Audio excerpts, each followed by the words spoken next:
Well, good morning, YouTubers. We're finally going to get back on the Cabover project today. Haven't done any recording on that in the last couple of weeks. I got a load of parts behind me and on the floor there from the sandblaster. I need to kind of do a little bit more putting together and a little less taking apart on this truck, or it's going to be a 20-year project, and that ain't going to be fun for any of us. Lord knows I got enough projects that are tore into a million pieces. And I don't want that to be one of them. It's too big. Can't move it around easy. So I guess strap on your paint respirator because we got some priming to do. I suck at it, but I love it.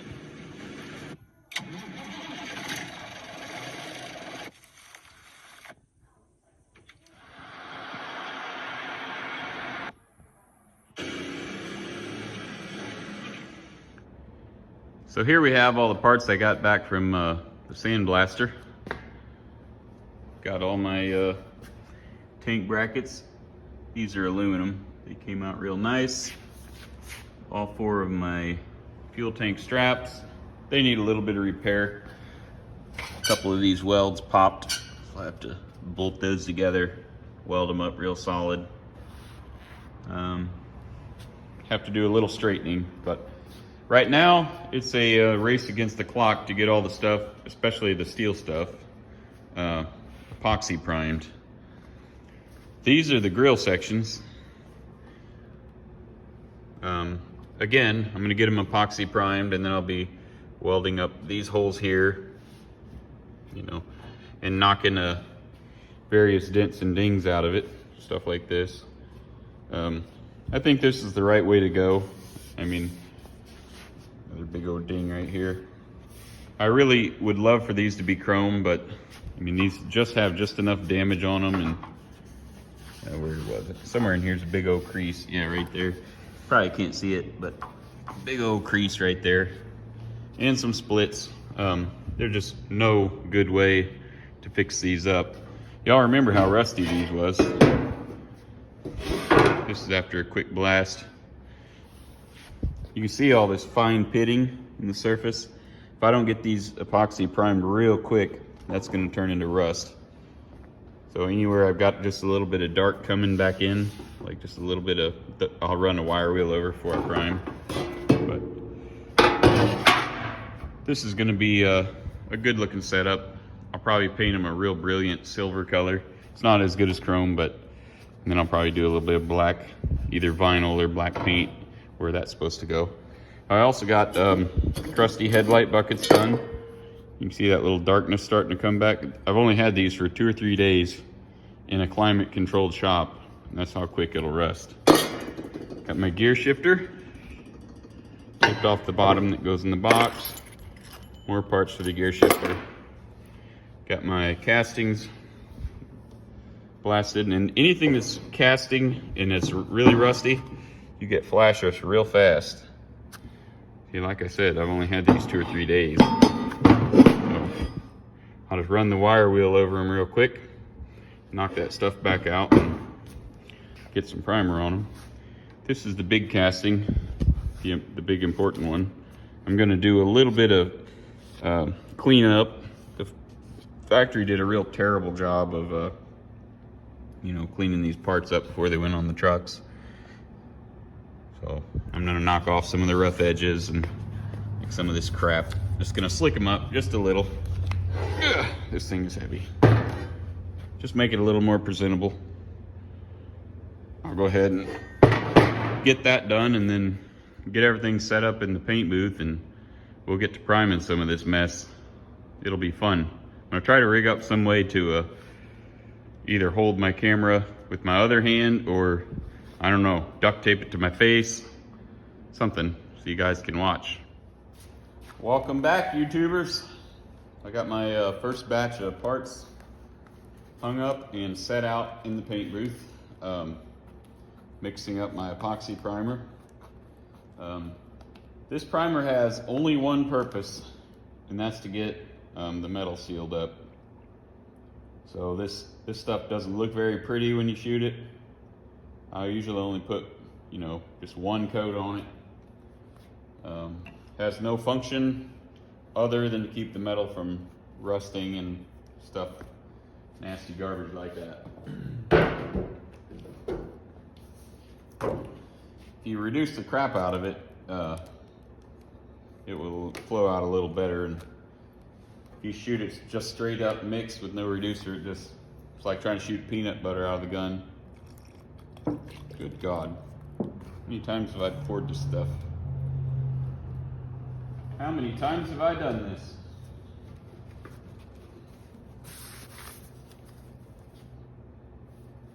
All this spilled. Okay, start again. All right.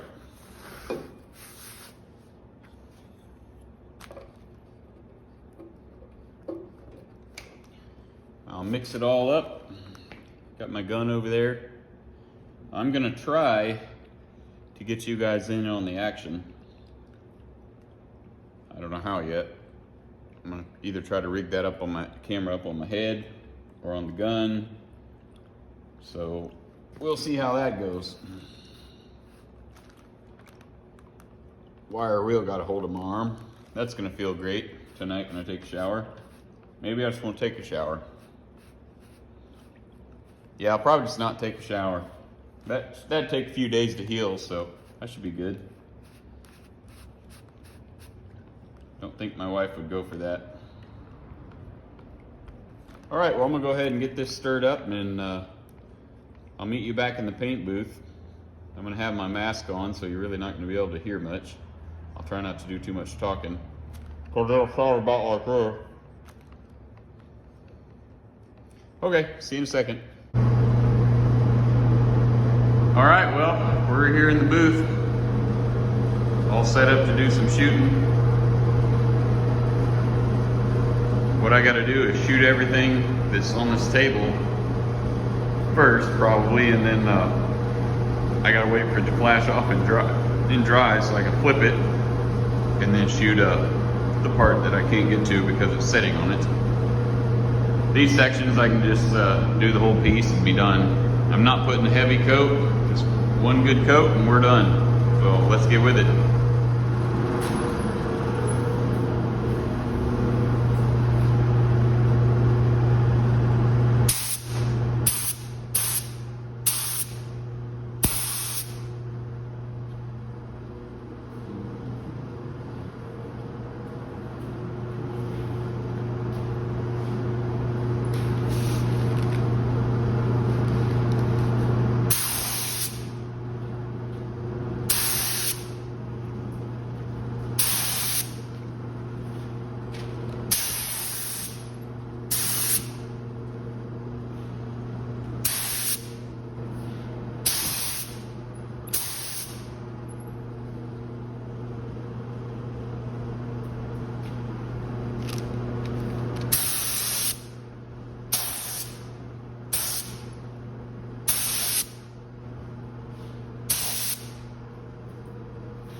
Well, that's pretty difficult, priming with one hand and trying to watch what you're shooting and watch the camera and make sure it's looking at what you're wanting it to look at.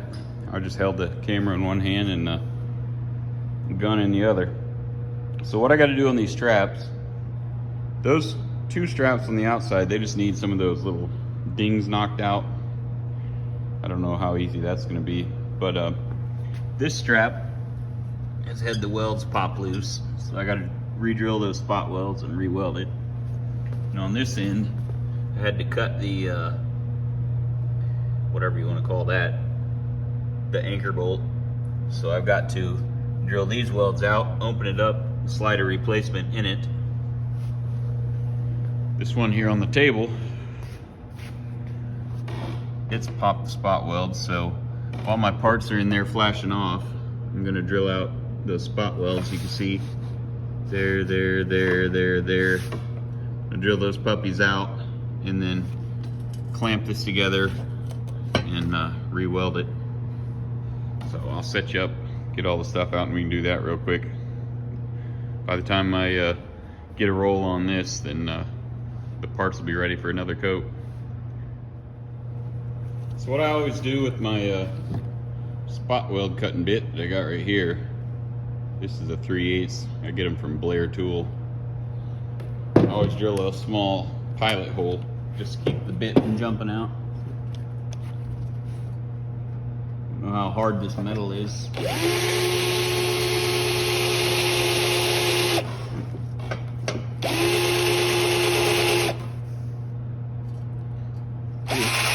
Pretty hard steel.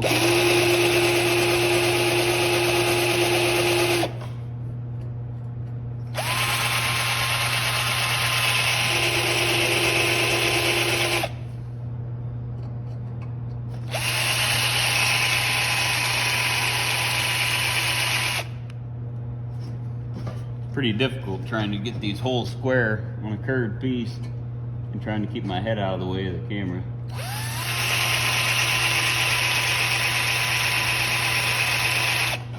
That one's a little off center. That's better.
Okay, so that's what we got. It's just drilled through the first layer.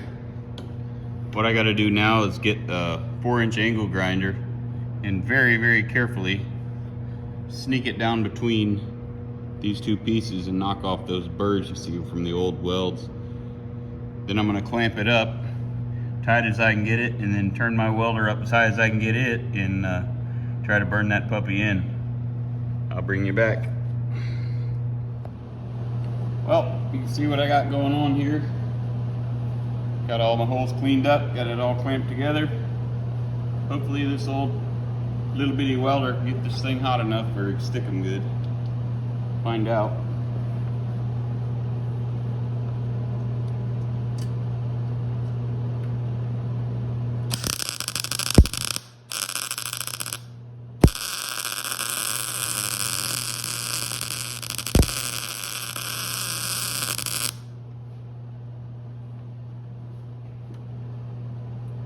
I got good penetration. She's a little poppy. I couldn't get all the metal in there as clean as I would like it, so she won't be welding quite as clean as I would prefer it to.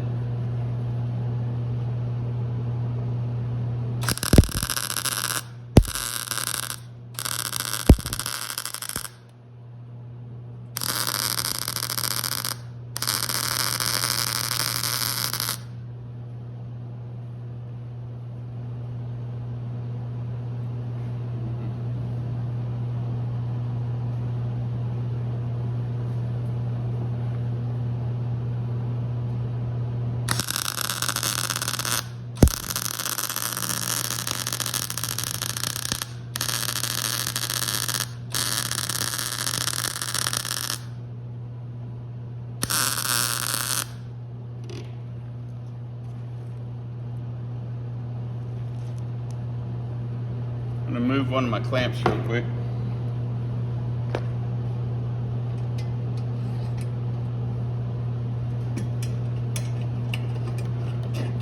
I need to buy a little bit larger welder. That's just a old Miller-Matic 135, which is probably, I don't know, probably close to 20 years old. It's a challenge for it to get the heat cranked up enough, and I'm using a really small wire. She's wide open right now, as hot as she can get. Bastard.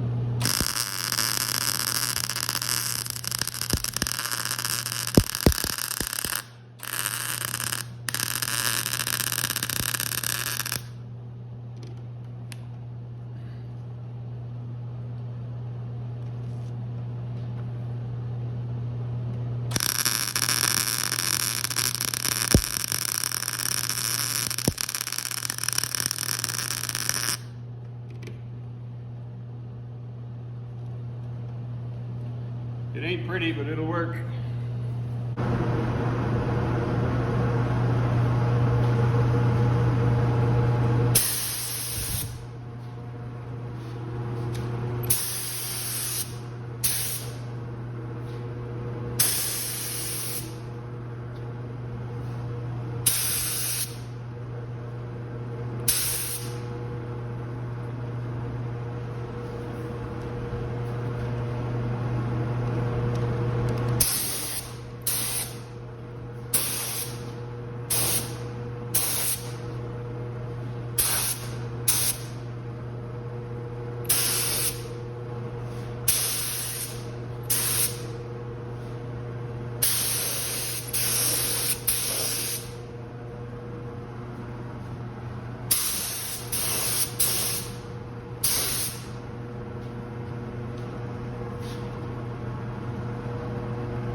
Well, I got that welded up. I think I'm gonna also just run a short bead there, just make sure and lock it down.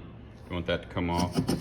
I've got to do, I gotta cut those welds like I said, put a new T in there, weld that up. I'm gonna drill those holes, weld that up. And I have a used old strap here. Fortunately, both of the welds, all the spot welds there are broke, so I'm gonna take those T's out of there, whichever one's in better shape, run it through the blaster and weld it into where to go, that one. So I'll bring you back when I make some progress. Well, here's one completed one. That's rust, a little bit of rust pitting right up in there. See my plug welds down there and there. Then on the other side there wasn't broken, just ran a bead. So 3 more to get ready. Hey y'all, this is Sailor. He's my, let's see, tied for my 3rd favorite grandson. 4th favorite, we got 4 of those. I'm the first. That's my favorite granddaughter. He wanted to help, so we're gonna drill some holes. Okay, let's drill holes. You're up. Don't move it. Yep.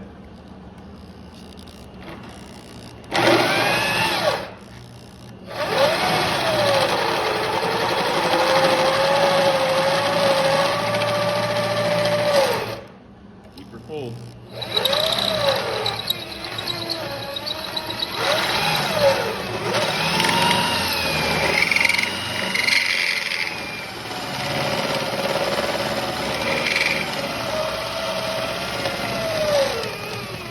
Almost there.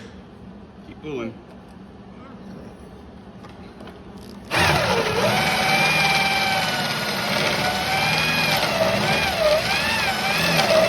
Go ahead. Other way. Sorry. Oh, try it again.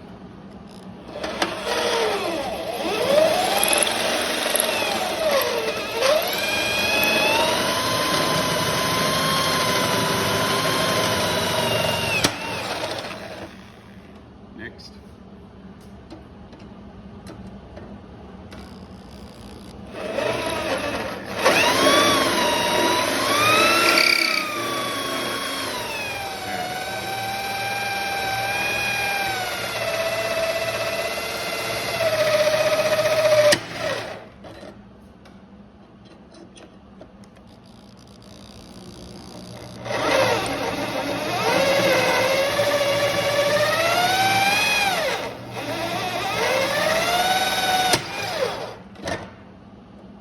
Sharp one works a lot better, don't it?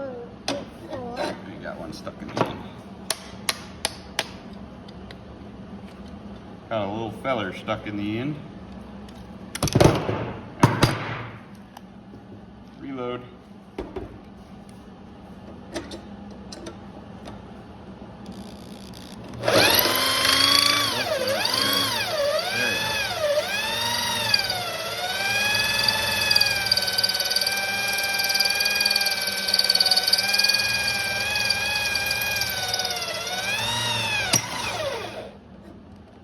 Perfect. Look at him go. Okay, now hit the stop button. All right, he just learned how to start welding today. He's been doing it for about an hour. He's gonna help me.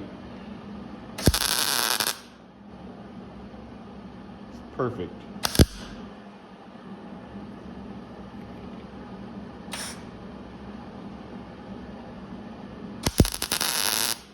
He's gonna be real good at it.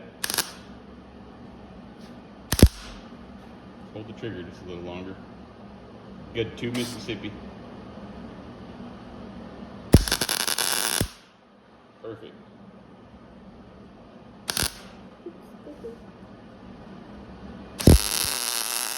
Perfect. I'm gonna do a couple down at the other end. Like right here. Yep. Don't accidentally pull a trigger.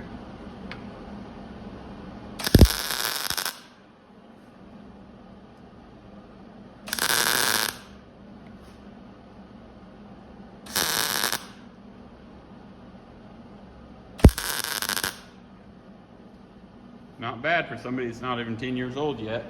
Here, I'm gonna do those two.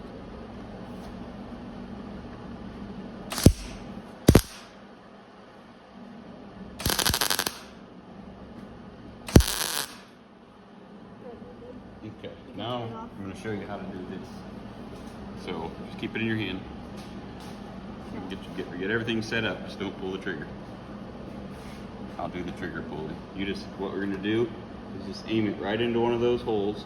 Hold your gun up kind of at an angle. Put this hand down here. Okay, grab hold of it. Ready? We're going to just fill this whole hole up. Just make a big circle. Ready? Yeah. I can't see it, so you're going to kind of...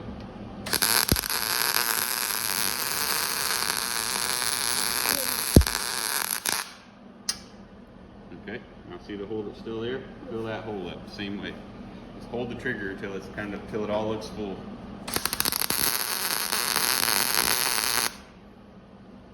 Good. You can do one of the other ones after you get done with that one. Just keep it real hot and keep your wire in the hole. It's perfect. It's ready to go. Just keep in the hole.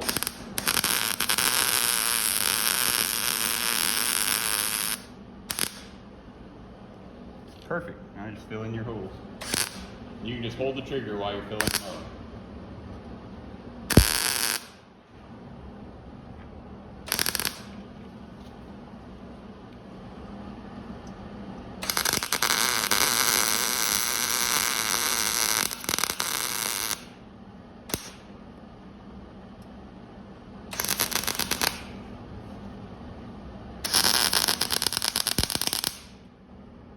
Keep your gun closer to it.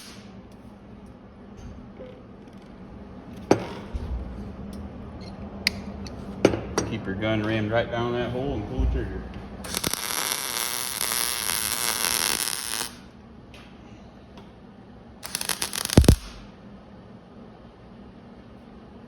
Alright, now just look at it and see if there's any other holes. If there's any little holes or cracks, this brush makes it cleaner so you see better. Any of those little holes, and you can get it really hot. Just fill it all up.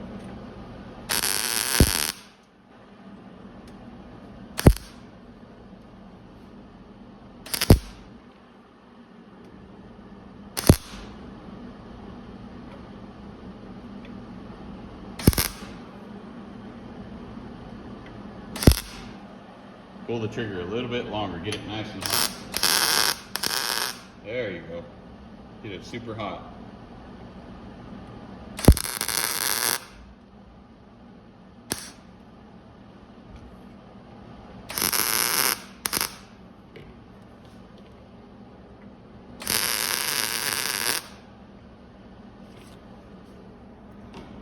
That's pretty good. Gotta see that little spot right there. Hold the trigger for like a 5 Mississippi and just burn it in.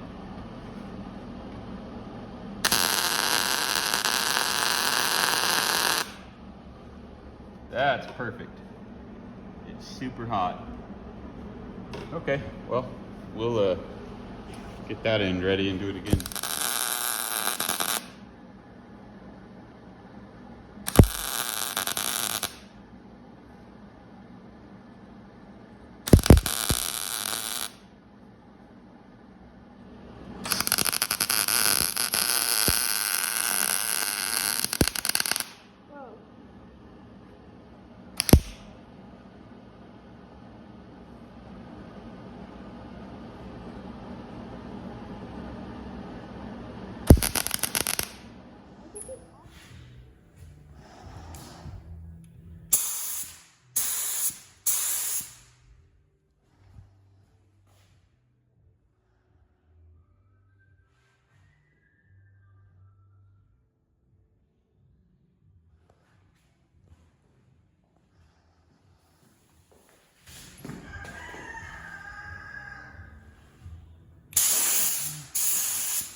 Well, I hope you fellers enjoyed this little episode of the Cabover.